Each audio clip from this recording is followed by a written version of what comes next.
Super Mario Wonder is so weird. Well, who died and made you the judge of normalcy of Mario? All people point out when they see footage of this game is how wacky and different it is. And they're right. I mean, let's not ignore the elephant in the room. The developers even acknowledge that Daisy exists.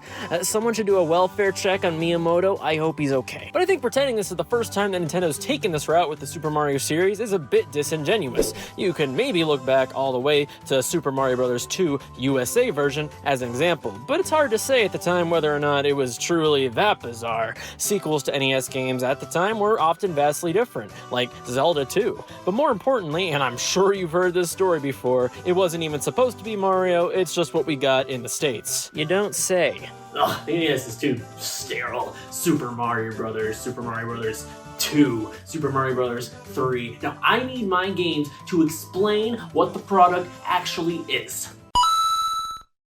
Well, there is land in this game.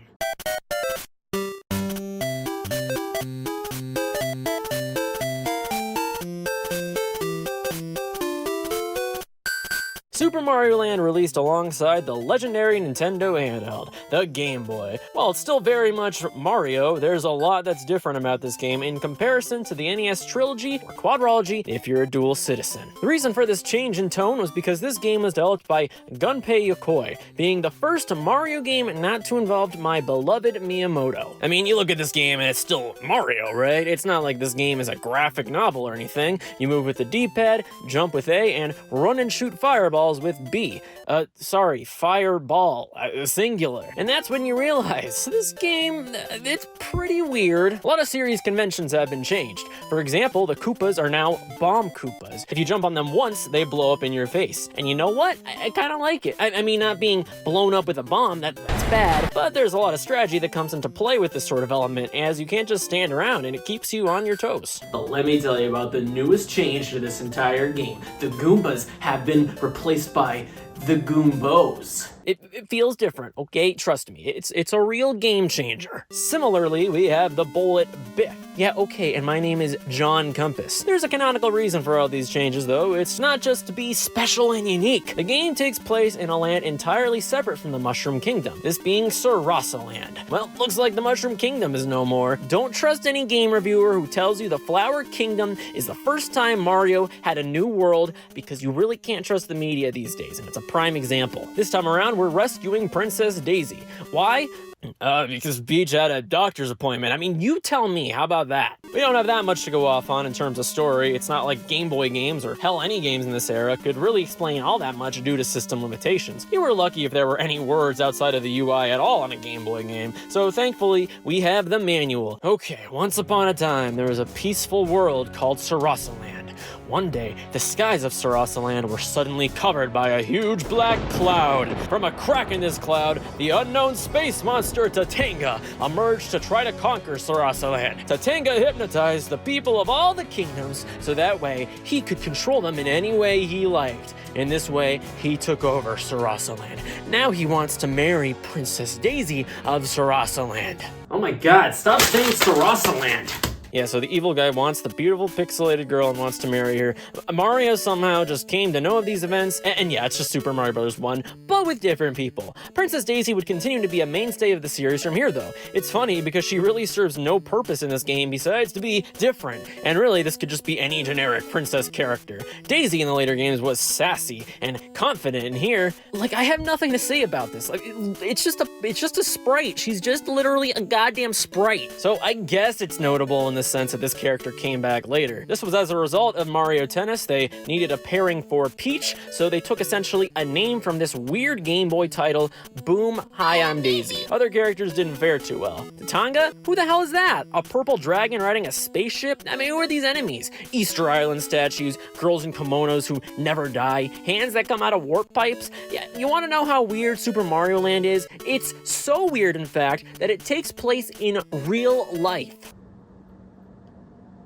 Oh no. There are 4 worlds in this game. The first one, Birabuto, is completely different from Super Mario Bros., hearkening to an ancient Egypt design. You could tell because there are triangles in the background. The finale of the world takes place inside one of these pyramids, and while that sort of general level progression was seen in the older Super Mario games, it's a neat concept here because of how the player is familiar with these ideas, as opposed to abstract worlds that don't exist elsewhere. The Muda Kingdom is your typical waterland. The Eastern Kingdom goes along with an Easter Island motif, gee, who would have guessed, with a super difficult final level that throws rocks and spiders your way. And the Chai Kingdom is based on ancient China. Now, whether or not you prefer these changes, you have to admit that this is a pretty unique spin for not only Mario, but for a platformer in general, fighting against the standard tropes of grass, water, and on the Game Boy no less. The ambitious approach to the presentation wouldn't have been possible though without this game's phenomenal soundtrack. If you want to know how good it is, they literally remixed one of these songs in Super Smash Bros. Brawl in Subspace Emissary. You know the one, the da-da-na-na, da-da, yeah, that.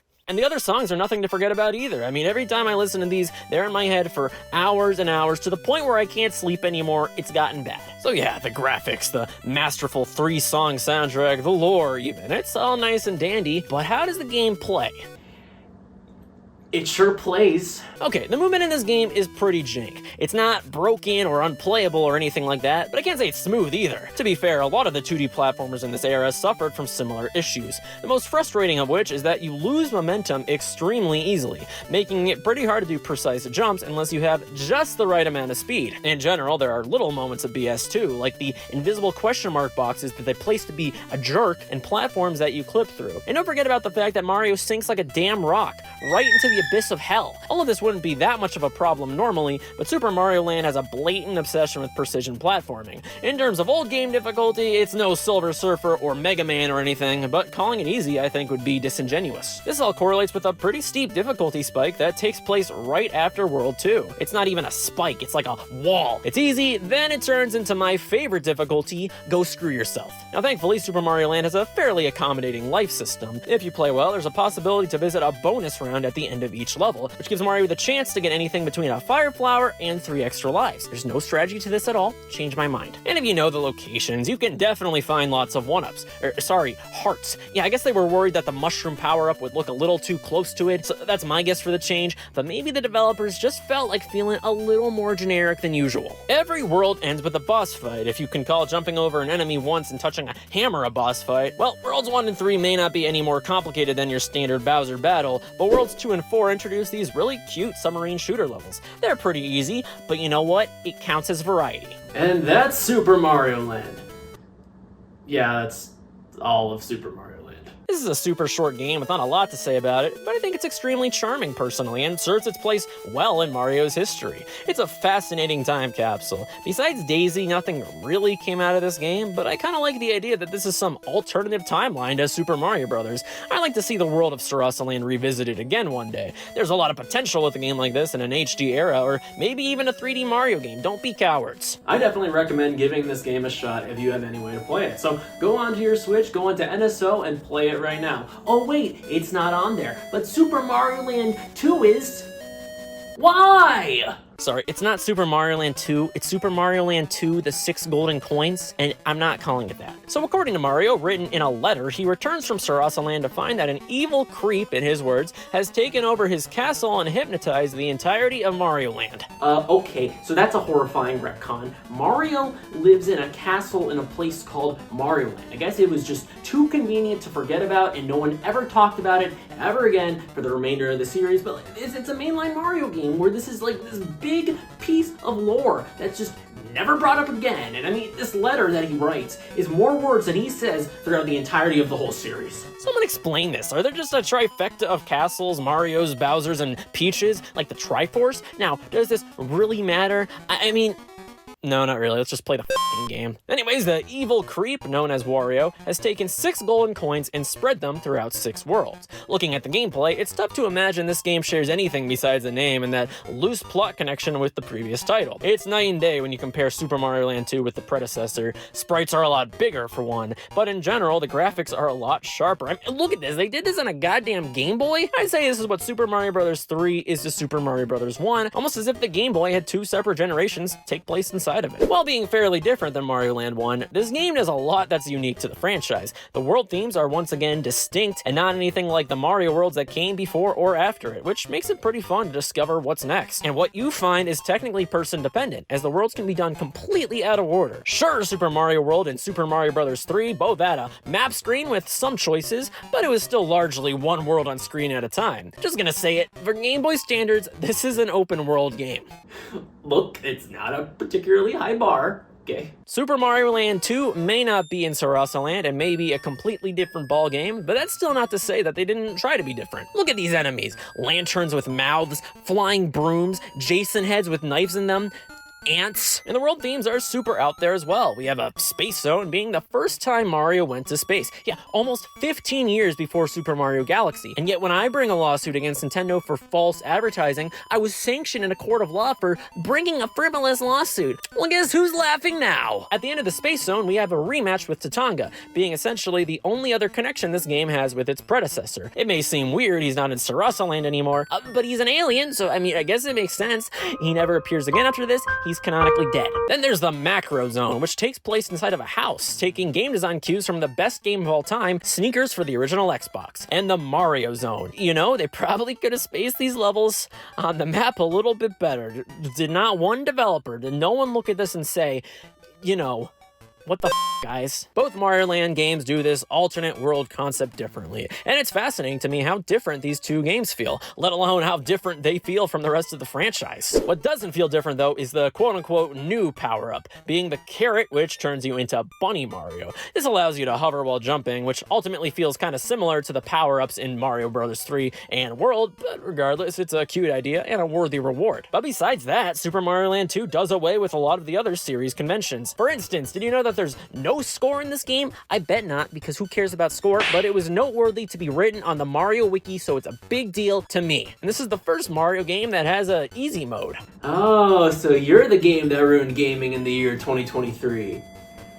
Thank you.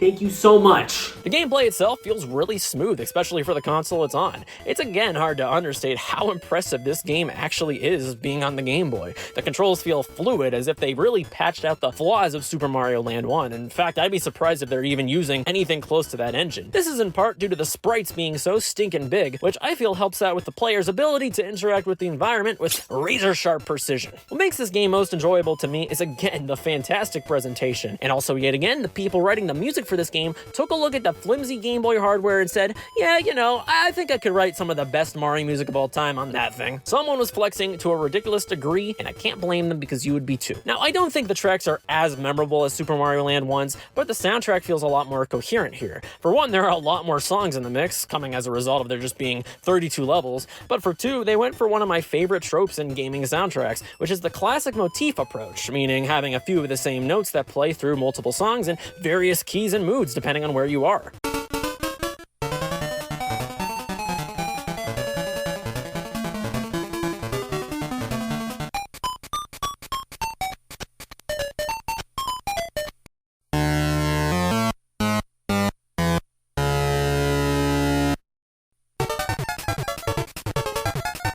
What's most notable about this game are the memorable boss fights. The series up to this point had had some good bosses, don't get me wrong, but say Super Mario Bros. 1's bosses weren't necessarily fights as much as they were timing how you moved Mario. And Super Mario Land 1 harkened back to that design a little bit, at least for half of the bosses. But here we have some good old classic fights reminiscent of BS gaming in this era. The fight against the three little pigs genuinely took me a while to beat, and unfortunately for my ego, I can't blame the game. It's one of those fights, the ones where you have to sit down and memorize patterns and die and die and die until you punch a wall in anger and inhale the concrete dust and pass out. But the fight against the three little pigs pales in comparison to the sheer difficulty of the final level. Oh my goodness, I mean, this has to be one of the hardest levels in the franchise, at least that I've ever played. And if you really think about it, this is another trope in the franchise that has persisted to this very day. The final level just being a gauntlet. Well, no checkpoints, just you and your own devices. And there are mini bosses along the way too, being these balls with Mario's face on them. Yeah, I don't know. I think a lot of old coots are gonna call me bad at games for struggling with this. They're right.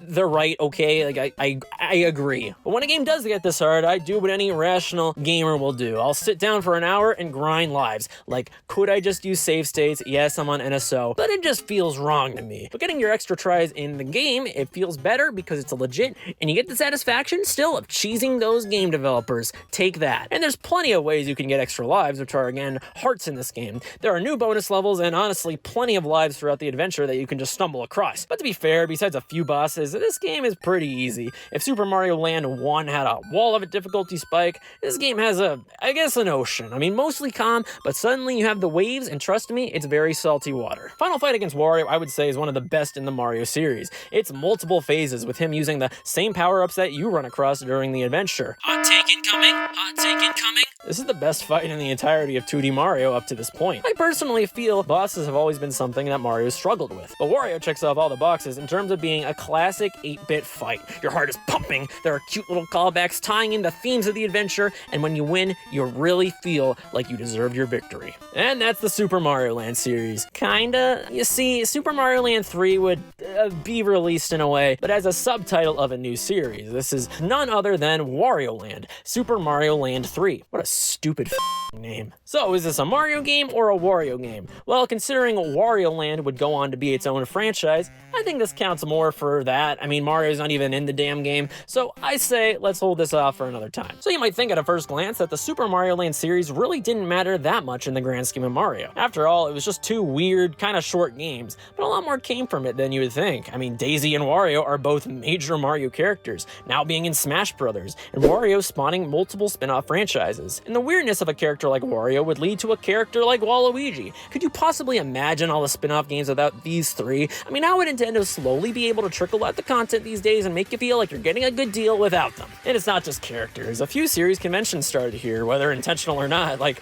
less of a focus on score, an easy mode, and the classic super difficult final level. Super Mario Land 1 and 2 created the trope that Super Mario Wonder is continuing and expanding upon, and the influence went beyond that as well. Super Mario Sunshine was another one of those super strange games. It took place on a land entirely separate from the Mushroom Kingdom, and enemies like Goombas and Koopas were replaced, just like in these games. With games like Mario 3 and World already reusing big series conventions early on, it's important that these weird games were allowed to exist before Nintendo tightened down on the self-imposed mandates. It's special when these Mario games come out, and as a result, I'm excited for Super Mario Wonder, which feels like a quasi-sequel and love letter to these titles, even if not intentionally. So I hope you enjoyed this journey across the weird world of Mario. It's a cool thing to think about. What if Mario was never in the Mushroom Kingdom? I like that sort of concept. Really makes you think. Hey all, Jeff here.